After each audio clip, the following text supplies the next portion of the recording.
Պարոն Դանելյան, վերջերս մենք լսում էինք Երևանի քաղաքի քաղաքապետի պաշտոնը զբաղեցնող Տիգրան Ավինյանին, իրենք ասում են, որ փաստորեն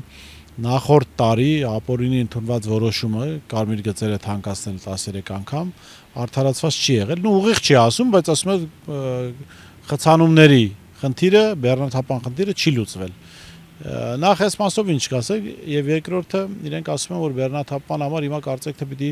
հասնեն նրան, որ մեքենաների մուտքը պիտի սահմանափակվի, ձեր վերաբերմունքը։ Ուրեմն տեսեք, որ խցանումների հարցը չի լուծվել, դա ակնհայտ է, ոչ միայն իմ համար, ոչ միայն ձեր համար, այլ ամբողջ երևանցիների համար, նաև Երևան գալացողների համար, այո, խցանումների հարցը չի լուծվել։ Երևանի բեռնաթափման հարցը չի լուծվել, մնում է նույնը։ Այսինքն իրենց կայացրած որոշումը, իրենց բերած որոշումը զրոյի հավասար որոշում էր բեռնաթափման առումով, բայց երևանցիներին թալանեցին եւ Երևան եկողներին թալանեցին այդ որոշումը, որովհետեւ մի քանի անգամ ավել գումար հավաքագրվեց, դրանով հարցը չլուծվեց։ Այնինչ դրան կարելի էր հանգիստ լուծում տալ, մենք այդ առաջարկ արել ենք Մայր Հայաստան խմբակցությունով մի քանի անգամ, ասել ենք կայունատեղիներ կառուցեք, որպեսզի դրանով բեռնաթափեք Երևանը։ Հիմա այս մարդիկ այդ որոշումը բերել են, մի կերպ անց են կացրել, հերիք չի, դատարանը 10 դատավորի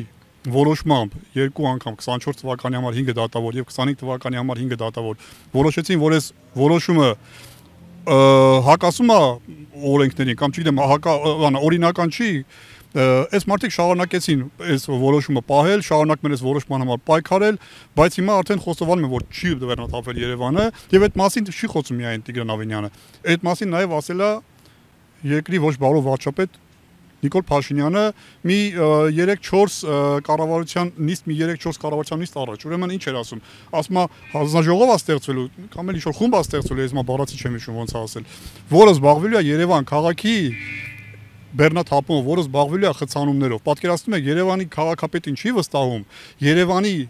իշխանություններին չի վստահում եւ որոշել է ինքը զբաղվի այս հարցով, ինչպես զբաղվում է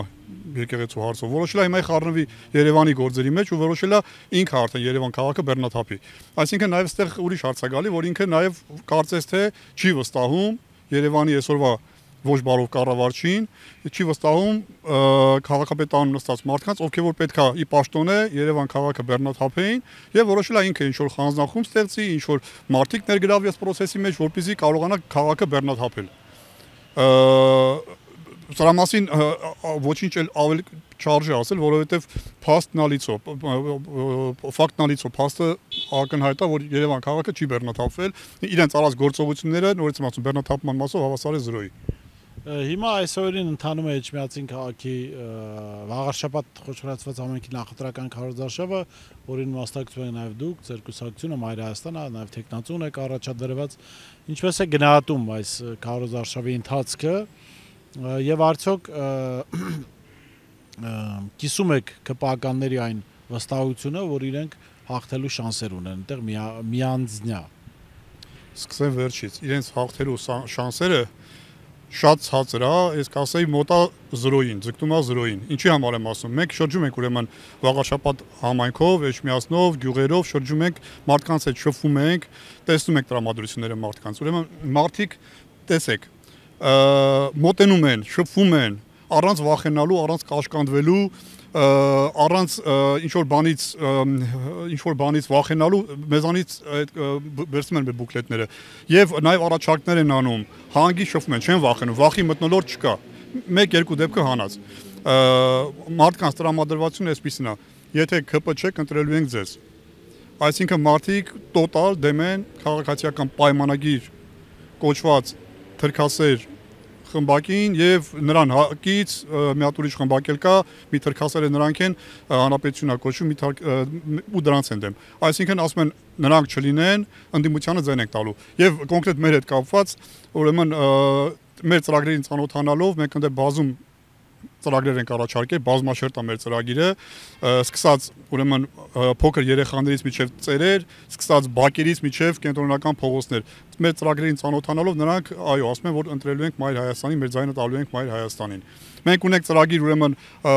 թե մանկապարտեզների հետ կապված, որպեսզի մանկապարտեզները դարձնենք անվճար, բացի որ պետքա բարեկարգվի այդ մանկապարտեզները, նաև պետքա դարձվի անվճար։ Ասեմ ձեզ, որ ԿՊ-ի իշխանության ժամանակ մանկապարտեզները վաղաշաբաթում դառել է վճարովի։ Մենք խոստացել ենք վաղաշաբաթներին, որ մանկապարտեզները դառնալու է անվճար։ Դա մեկ։ Ուրեմն տրանսպորտի հետ կապված փոփոխություններ պետք է արվի, պետք է արտոնություններ տրվի, ուրեմն թե հաշվանդամություն ունեցողներին, թե պատերազմի մասնակիցներին, տարբեր շերտերի։ Բակային տարածքներում խնդիրներ կա, մենք ասել ենք բակերը պետքա բարեկարգվի, լինի թե հանգստի գոտի բակում, թե խաղահրապարակ լինի բակում, թե ասֆալտապատումը, բակի բարեկարգումը նորմալ լինի։ Սկսած բակերից մինչև քաղաքային այգի, կենտրոնական այգի եւ կենտրոնական փողոցներ պետքա այնտեղ հարցեր լուծվի։ Սրանք 7 տարի, 7.5 տարի իշխանության են, այնտեղի հարցերը չեն լուծել, ավելի շատ թալանել են, գրփել են, քան թե հարց են լուծել։ Հիմա իշխանությունները վերջին մի քանի ամիսներին օգոստոսի 8-ից սկսած խոսում էին խաղաղության մասին, որ դա արդեն անշրջելի է։ Երեք մենք լսեցինք Ադրբեջանի նախագահ Իլհամ Ալիևին, ով խոսում էր Հայաստանի նկատմամբ տարածքային նկրտումներից, խոսում էր Սևանա լճի գյոյչա լինելուց, խոսում էր ադրբեջանցի այսպես կոչված փախստականների վերադարձից։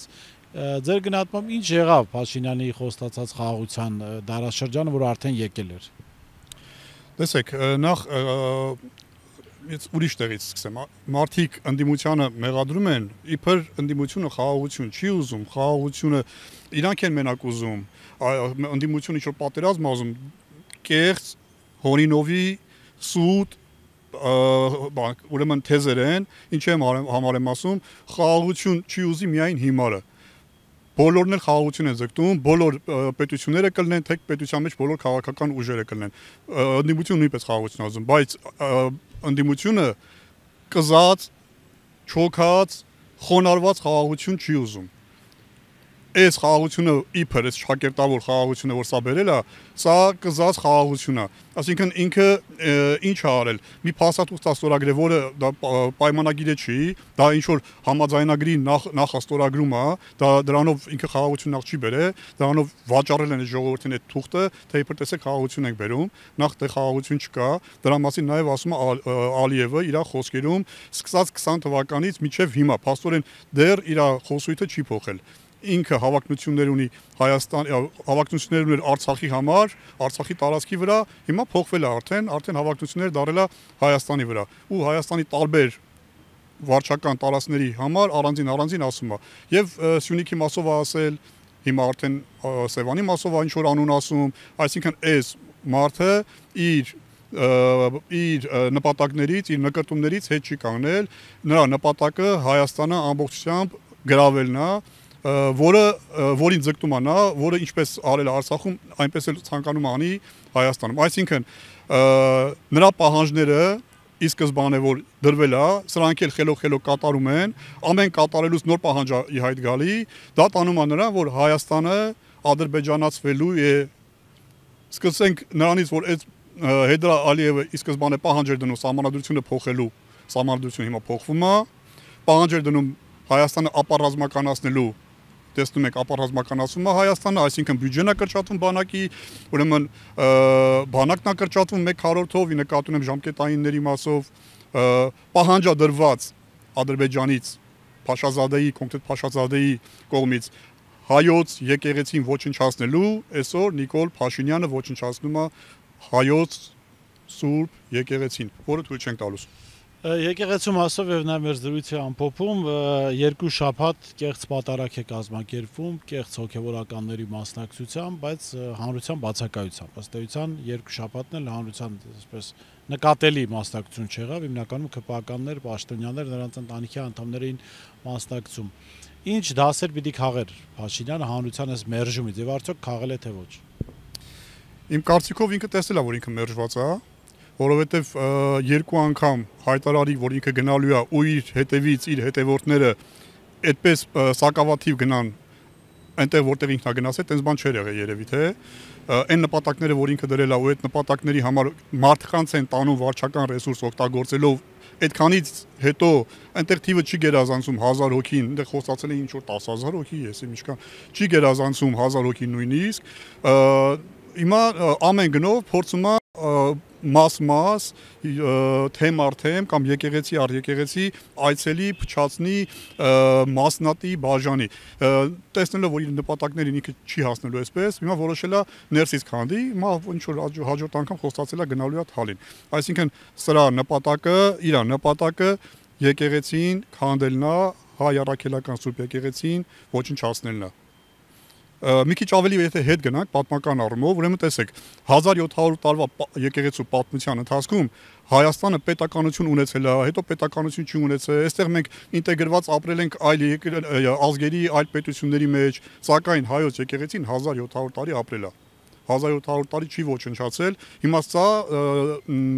մտել է մի խաղի մեջ, որը թելադրված է Ադրբեջանից, որը թելադրված է մեր թշնամու կողմից, սա որոշել է հայ ինքնությունը վերացնի, հայ ինքնությունը վերացնի եկեղեցու օգնությամբ, եկեղեցու շնորհիվ։ Ինչի համար եմ ասում այսպես, որովհետև ազգի հենասյուներից մեկը եկեղեցին է, մեկը բանակն է, բանակը արդեն կարելի է ասել ոչնչացրել է, որովհետև արդեն մենք չունենք 18 թվականի բանակը, 19 նույնիսկ 20 թվականի բանակը, ուրեմն կրթությունը այսօր հարվածի տակ է, այսօր դպրոցները եւ բուհերը հարվածի տակ են, ընտանիքն է, որը հարվածի տակ է 18 թվականից, մշակույթն է, որը այս քանի տարիների ընթացքում տեսանք թե ինչա կատարվում մշակույթի հետ եւ եկեղեցին է։ Հիմա հերթը հասել է եկեղեցուն, այս մարդը որոշել է եկեղեցուն հարվածելով վերջի ոտը պետության տակ դրված կամ ազգի տակ դրված վերջի ոտը ջարդի, որպեսզի կարողանա ոչնչացնի հայի ինքնությունը։ Նորից եմ ասում, թույլ չենք տալու։ Սրանք այս process-ը սկսել են 18 թվականից եւ ոչ թե նոր են սկսել, հիշեցնեմ մեր քաղաքացիներին։ 18 թվականին ինչ որ շարժում հորինեց, որը անձամբ ինքը չէր գլխավորում, իրեն հարակից ուժերն էին գլխավորում, ինչ որ նոր Հայրապետ, նոր Հայաստան, տեսավ, որ այս ընթացքում հաջորդիվ անցավ ուրեմն դպրոցից վերացրեց հայոց պատմություն առարկան, հաջորդիվ թեմերի առաջնորդներին ուրեմն կալանավորեց, հիմա արդեն ինքը իր դեմքով է հարձակվել եկեղեցու վրա, որոշել է ինքը իր դեմքով գրոհի եկեղեցին, այնինչ դա չի ստացվելու, բայց հիմա այստեղ մեծ հարց է առաջանում։ Նիկոլ Փաշինյանը կաթողիկոսին Գարեգին Բ-ին փոխարինելու դեպքում ում է տեսնում նրան փոխարինող։ Սրա մասին ինքը, եթե չեմ սխալվում, չի ասել, չի հայտարարել։ Այստեղ 3 պատասխան եմ ես տեսնում։ Նախ, այդտեղ երևի թե ինքը տեսնում է իրեն, այդ գահին նստած, այսինքն վարչապետի երկրի ղեկավարի պաշտոնը արդեն Իրանով է արել, որոշել է արդեն եկեղեցին Իրանով անել, այսինքն գահին իրեն է տեսնում։ Երկրորդ տարբերակը այդ աթոռին տեսնում է այն աղանդավոր ուժի ղեկավարին, ով որ իրեն օգնեց 18 թվականին այն ճակերտավոր հեղափոխություն անել, այսինքն մարդկային ռեսուրսով օգնեցին փողոցներում, նաև ընտրությունների ժամանակ ընտրատեղամասերում, հավանաբար երկրորդ տարբերակ որպես նրան է խոստացել կաթողիկոսի գահը, եւ երրորդ տարբերակը գահը պետք է դատարկ մնա որոշ ժամանակ, մինչև այդ ընթացքում հայ առաքելական Սուրբ եկեղեցու թեմերը տրոհի, քանդի, ոչնչացնի, որպեսզի հայ առաքելական Սուրբ եկեղեցին վերջնականապես ջարդի, վերջնականապես ոչնչացնի, որպեսզի կատարի Փաշազադեի պահանջը։ Ինչի համար եմ ասում պահանջը, որովհետև Փաշազադեն էր այնտեղից հոր Ջորջում, որ հայ առաքելական Սուրբ եկեղեցին, հայ առաքելական եկեղեցին տարածաշրջանում, չգիտեմ, խանգարում է, տարածաշրջանում ճակերտավոր ասած տերորիստ է, կամ ասում էր ուրեմն Էջմիածինը ուչմիածին էր ասում, ադրբեջանական պատմական հողեր են, որտեղ ժամանակավոր ուրեմն նստած են առաքելական եկեղեցու ուրեմն ծառաները եւ ասում էր մենք վերականգնելու ենք Երևանում գործող մզկիթները Երևանում կներեք, Երևանում մեկ մզկիթ կա, պարսկական մզկիթն է, այստեղից մի քիչ ներքև, ուրիշ մզկիթ չկա, մանավանդ ադրբեջանական, ինչ ադրբեջանական մզկիթ, Ադրբեջանը 100 տարվա պատմություն ունի։ Ուրեմն ուզում եմ տեղեկացնել, ուզում եմ ասել թրքածին ԿՊԱ-ականներին, նրան հարակից թրքասեր խմբակին, որի ղեկավարը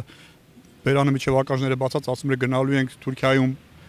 ատամնաբուժարաններ բացենք։ Ուզում եմ ձեզ ասեմ, ձեր ծրագրերը չի ստացվելու։ Դուք պարտված եք տղաներ։